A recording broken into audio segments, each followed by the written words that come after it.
Some local kids took a trip, but it wasn't the one you might expect. This one had them traveling through the body.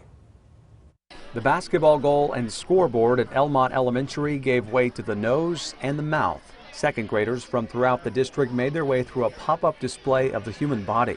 It's called Body Venture, and it's designed to help kids learn about how their own bodies work. The kids get to interact with the exhibit, and it's a different way for them to learn how food affects their bodies and how they're going to make good decisions. It was developed nearly 2 decades ago for the Kansas Department of Education. The display travels to elementary schools all across Kansas. Kindergarten through 5th graders are the students that go through the exhibits, and we go to about 90 schools a year. And it's unique to the Sunflower State. There are no other states that have this exhibit. And the stomach is a muscle. At Elmont, about 40 volunteers helped set up the display and staffed each station. The right side of my brain thinks in pictures. Sherry Sage helped out in the brain. The kids love to see the skull. They always ask if it's real.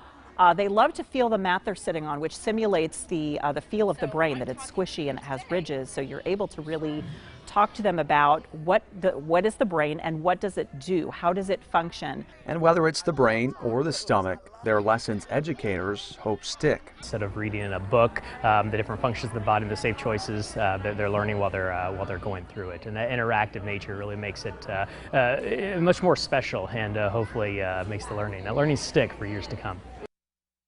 Yeah, kind of cool there. Schools pay $1.50 per student, up to $500 to help offset the travel cost to the Department of Education, and partially funded by federal monies for child nutrition that fund through the Department of Education.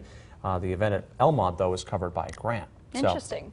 I think the younger you can get the kids involved in anything like that, the better, because when you actually start thinking about that stuff at a very young age, I think the easier it is to kind of accept it later on. Yeah, and as you're going through it's not hands-on, so they're not touching too much or doing too much, but that just a different way to get the lessons that would otherwise be maybe a little dry, not forgettable. Well,